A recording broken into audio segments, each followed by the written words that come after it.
कोई हमें हमारी भावनाओं के साथ खिलवाड़ न कर सकता हो, यह हम अवश्य प्रयास करें।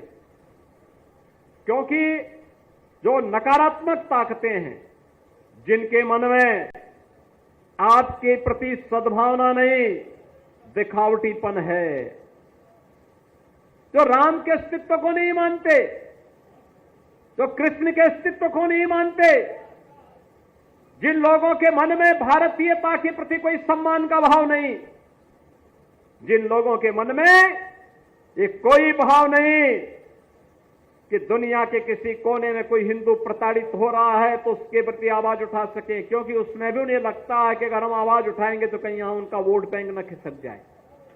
वोट बैंक भी जिनको दुनिया के अंदर होने वाले किसी अत्याचार में वोट बैंक दिखाई देता हो, वो आपके हितैषी कैसे हो सकते हैं?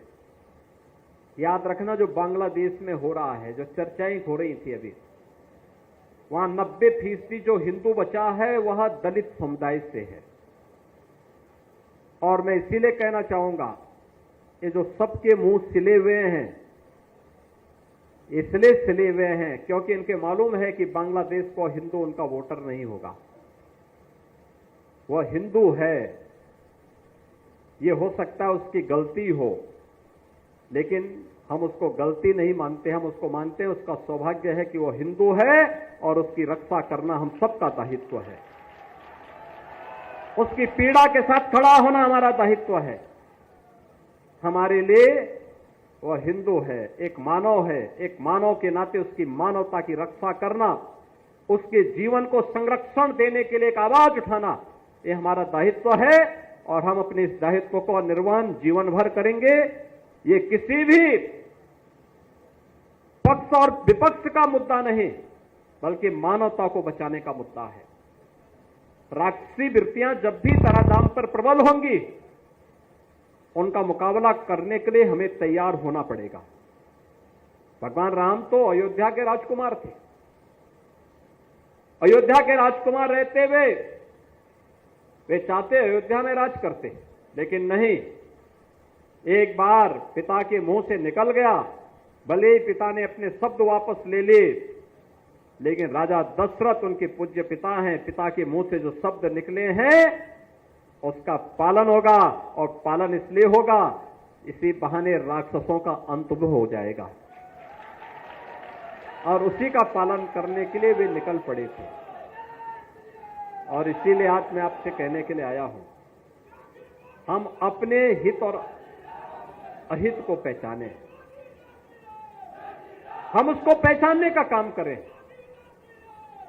और देखें कहां और कैसे भला होना है, कैसे विकास होना है, कहां से सुरक्षा मिलनी है, कौन लोग आपके हितैषी हैं, कौन विरोधी हैं, उसके बारे में और भविष्य को उज्जवल बनाने की दिशा में क्या प्रयास होने चाहिए।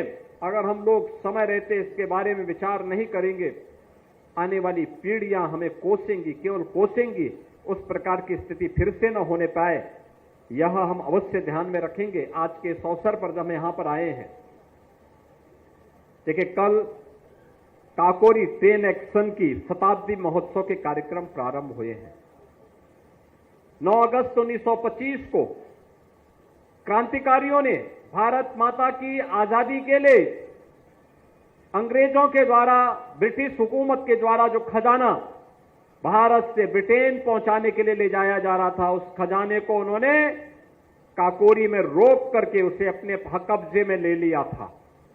और इसके बाद खजाना तो था मात्र 4,679 रुपया का, लेकिन ब्रिटिश हुकूमत उससे इतनी भयभीत हो गई थी कि उन क्रांतिकारियों को ढूंढने में उन्होंने 10 लाख रुपया खर्च किए, और 10 लाख रुपए खर्च करके फिर उन्हें उसने बिना उनका पक्ष सुने उन्हें सजा दे दी गई थी, जिनमें से पंडित राम प्रसाद बिस्मिल को गोरखपुर जेल में, राजेंद्र नाथ लाड़ी को गोंडा जेल में, ठाकुर रोशन सिंह को और अस्फाउल्लाह खां को आपके फैजाबाद और इलाहाबाद की नैनी जेल में बंद किया गया था। आज ये अयोध्या जनपद है और इलाहाबाद प्रयागराज जनपद है। चंद्रशेखर आजाद उनके हाथों में नहीं लगे, वे ब्रिटिश हुकूमत का मुकाबला करते करते शहीद हुए। पंडित राम प्रसाद बिस्मिल या जितने क्रांतिकारी थे, ये अपने लिए नहीं जिए थे, इस देश की स्वाधीनता के लिए जिए थे। इनका जीवन देश की स्वाधीनता के लिए था। और उन्होंने कहा था उस समय भी, एक ही तमन्ना थी उनके मन में कि हे इस भारतवर्ष में 100 बार मेरा जन्म हो और कारण सदा ही मृत्यु का देशोपकारक कर्म हो, यानी बार बार भारत में ही मेरा जन्म हो। यही पंडित राम प्रसाद बिस्मिल बोलते थे, यही ठाकुर रोशन सिंह बोलते थे, यही चंद्रशेखर आजाद बोलते थे, यही राजेंद्र नाथ लाड़ी बोलते थे, और यही असफाउल्लाह खां भी कहते थे कि हे परमात्मा, मेरा जन्म बार बार भारत की धरती में हो, लेकिन जब भी जन्म हो सदैव हमारा जन्म का कारण देश और परोपकार होना चाहिए, लोक कल्याण होना चाहिए, देश का हित होना चाहिए।